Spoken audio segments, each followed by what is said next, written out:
First off, coming back here after what you accomplished last fall and pushing this team into the playoffs, getting through the opening round, is it exciting to be back here and to start looking at the possibilities, or was it on your mind all off season of what you accomplished a year ago? Well, I think everybody is energized by what happened last year. I think everyone kind of learned a little bit about themselves, the players, the staff, the team, the organization.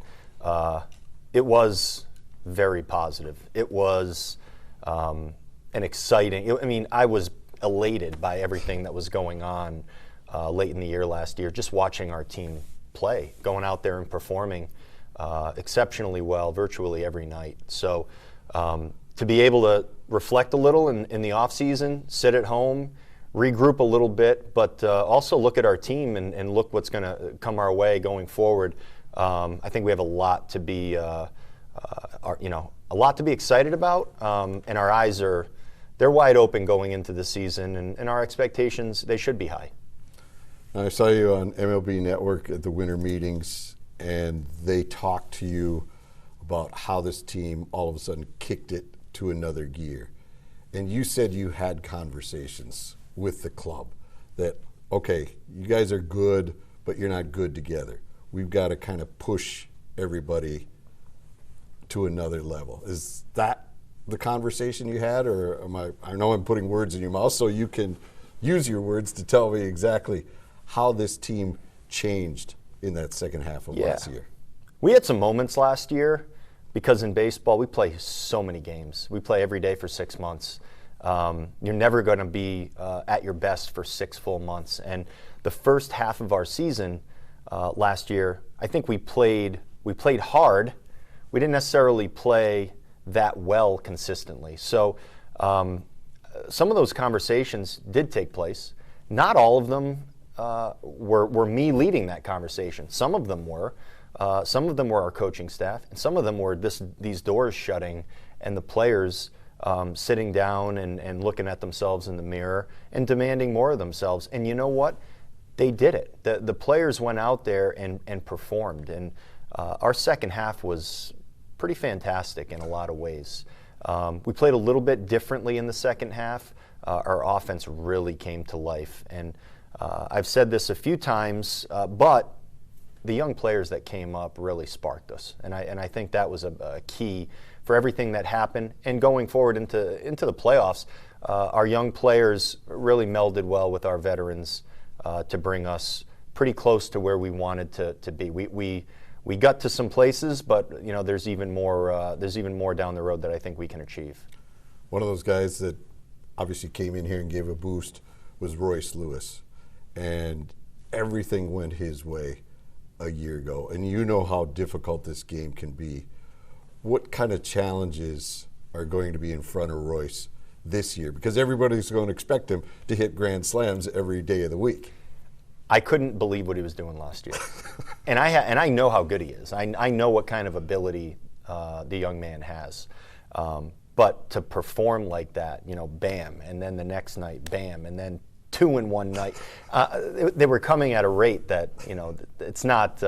That's little league stuff. That's video game performance right there. But I think all Royce probably has to do is what a lot of good young players have to do, and it's simply just focus on trying to square the ball up. It's simplifying. It's seeing the ball. It's recognizing the pitch, making good decisions at the plate, not trying to do too much. As soon as you start trying to do more, no one can approach the game like that. It's a very difficult league, even for the best players. So he's going to be in a good spot. He's got a good head. He works hard. Those are the things that are the most important. As long as he stays within himself, he'll have a good career and a very good season next year. I have no doubt about that. Do you have to talk to him about that, or do you think he's aware of that, even at his young age?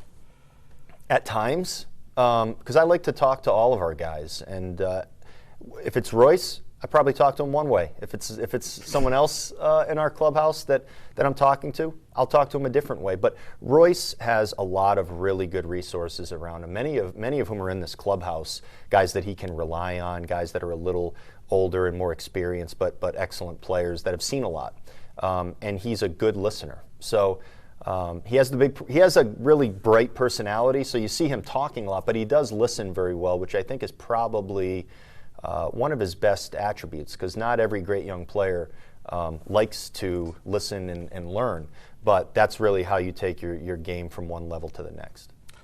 A year ago, you had Michael A. Taylor as an insurance policy for Byron Buxton. You have other guys, obviously, that can play center field, but not a Gold Glover like you had last year to protect for Byron. Derek has said that he's hoping that Buck is going to be out there this year. What kind of conversations did you leave it with Byron last year, and how do you expect to approach him this time around? Well, all the reports that we've had and the conversations we've had with Buck, with our medical staff, have been very positive. So we have to start by saying, okay, that's a good spot to be starting with right now. Spring training will bear out, and we'll learn a lot in spring training about what exactly Buck is going to be doing in the outfield. But I anticipate Buck ready to go play, I would say, a good amount of center field. That there's no specifics here. I can't put numbers on it. It's January. It's still January, yes, right? Yes, it is. But I anticipate Buck being out there because of the spot that he's in right now. And if he can play a fair amount, a good amount of center field, we're going to have a great season. I mean, this guy he's a game changer. So that's where I would start the conversation. But I'd also say Willie Castro is a guy that can go out there and play a very respectable center field for us. We have some other young players that maybe, if given an opportunity, could also help us in a situation where we would need them.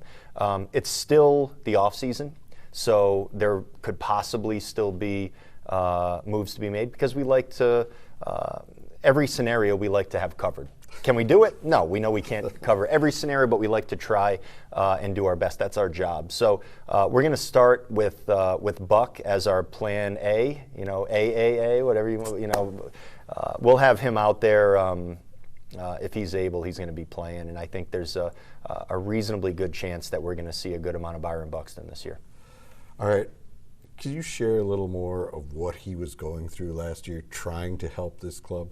Because I know people kind of just kept it down and didn't want to get too much into it, but I'm assuming he was doing everything humanly possible to get himself out there, to try to contribute. And it had to be so frustrating for him, because it's a guy that all he wants to do is play ball. Right. Buck's a tremendous worker and a tremendous teammate.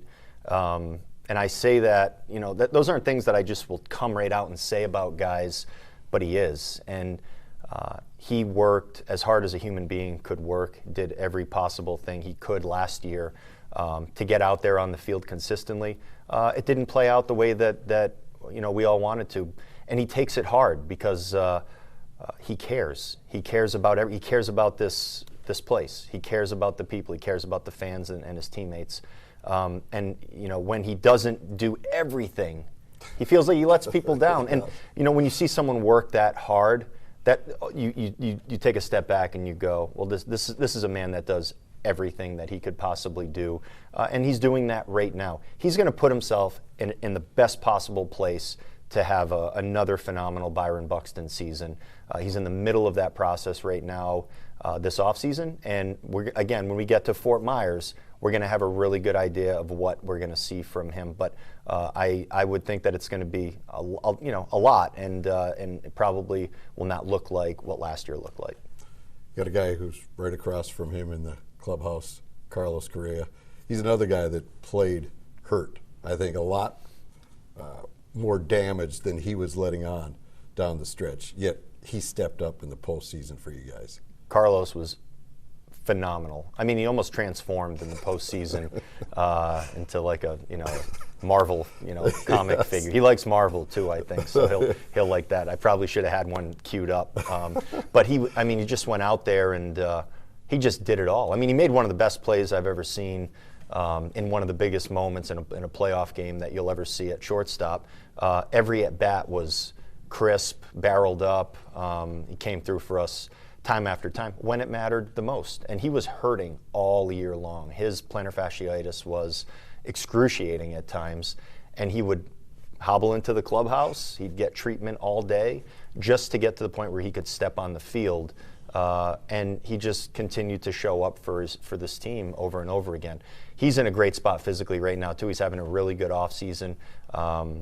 We think that's the issues from last year will be behind him, and he'll be able to take his game, back to where it's been for his entire career. But for us to be able to accomplish what we did as a team last year, while two of the best players in baseball. I'm going to say that again. No. Oh, okay. That's fine. To be able to accomplish what we did last year with two of the best players in baseball, hobbled, not able to play up to their standard, and we still perform like that, it bodes very well for the future. So how do you continue to climb? Now, obviously, you're not in charge of personnel, and you lost a couple of great arms in Maeda and Sonny, but everybody expects you guys to now go further, push further, be better.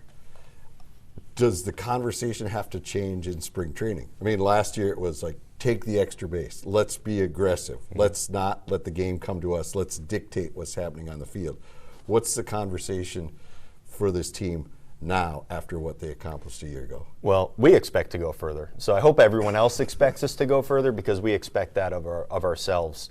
I think all of those messages that we used last year over and over again, because you got to be repetitive with some of these things for any of it to stick within a clubhouse. Those messages aren't going anywhere, because those are the ways that we actually took steps forward.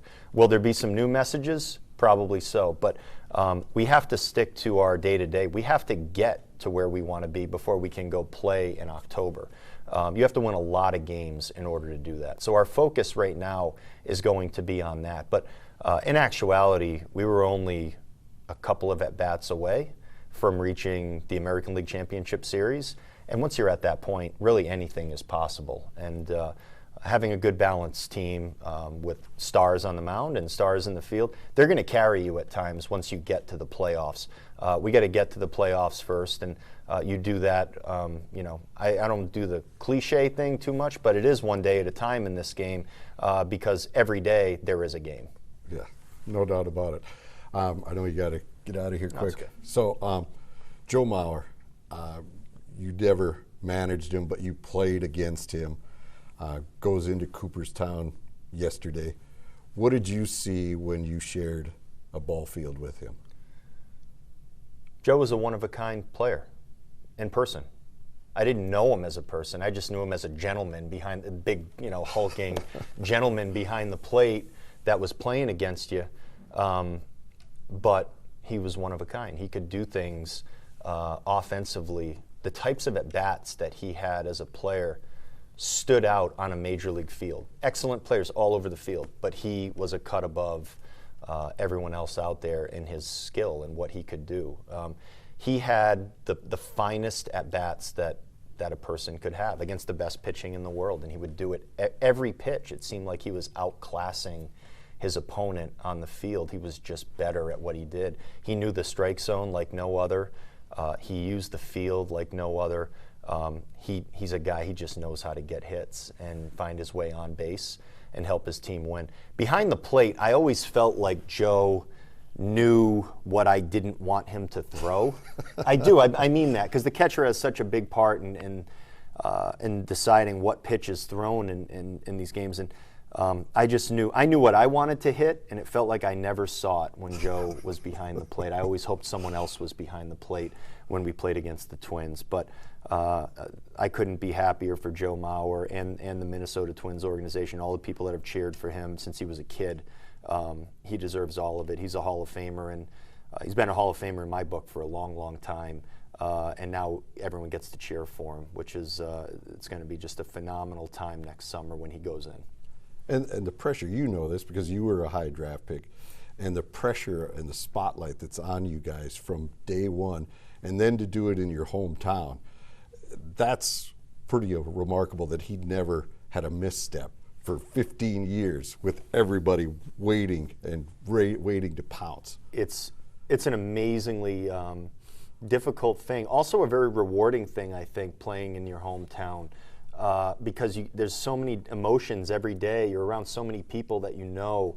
I did it 1 year in Boston. Right. It was hard. It's hard. It's not easy to show up every day and be on point and be ready to go and make everybody proud and do it that way. And he did it every single day of his entire career. He did it with grace, and he's still doing it right now, representing this area just as well as a person could. He's what a marvelous guy, and I just love it when he comes and shows up at the clubhouse. He doesn't even want to bother us. He comes into the clubhouse. He goes, I hope I'm not bothering anyone. I just wanted to say hi. I'm going to take the kids out on the field for a minute, but I'll stay out of everyone's way. I'm like, Joe, what are you doing? Come on in for a little while, hang out. But that's how he is. I think that's how he kept his focus on the game so well. He never let any distractions get in his way. He kept it, very to the point of what he knew he needed to do to perform at the field that day. He treated everyone well. He played the game the right way, and now he's going into the Hall of Fame. All right, last thing for you, and the managerial side. When you're watching this team, has your feel changed for the game, for what moves have to be made from year one? Because you didn't really have a lot of managerial experience when you walked into that office. And you knew the game, obviously, because you played it, you excelled at it, but to read your players and how this personality reacts. Like you said, your message changes from person to person. Does your managerial skills, have they changed how you look at the game? Well, they better improve. I mean, the first year What do you mean? You got 3 division titles. I mean, and you won the first time in 20 years in a playoff series. I mean, I don't think you have to worry about that. You always, no matter what you're doing in this game, you have to have the mindset that there's more. There's so much more to figure out. There's so much more to think about, and every game, every situation is a little different from the next. Every conversation that you have with one of your players or your staff members is a little different than the next, and you can't handle every one of them the same way. You got to treat them in every situation as if it's the most important thing going on in the world at that moment. And I'm fortunate because we have great players, we have a great staff, we have a great organization that helps me do my job. But I love showing up to the ballpark every day because it's challenging. It's fun because it's baseball, but I love that it's different every day, and you got to figure it out. When I walk in that door, I swear, I say this all the time, I have no idea what's coming my way. Sometimes it's more difficult than other times. Sometimes it's wonderful, but you don't know, and it keeps you on your toes in a way that I like. I like that. It's one of the best parts of our job. And then the game starts. And then you just do what kind of comes naturally when the game starts. But, you always have to find a way to get better, to figure things out in different ways and react differently. Last year's team, they made me work, and I liked it. It was a very enjoyable group to work with, but also we had a lot of different things that we could do. It was a multi-talented group, a lot of different skills. So when you have a team like that, then there's a lot to do. Then there's a lot to do every game when that game starts. But I hope they make me work again this year, and it's mostly going to be a similar group. It's not like we have a totally different group coming in. So I think that'll be a good thing for us. Some continuity is good. We know these guys. We know what they can do, and I think it's a group that can win a lot of ball games. All right. When you say work, what do you mean by work? Well, what I mean is when they can do so many different things, then there's moves to be made. There's things to be thought about. There's so much to do.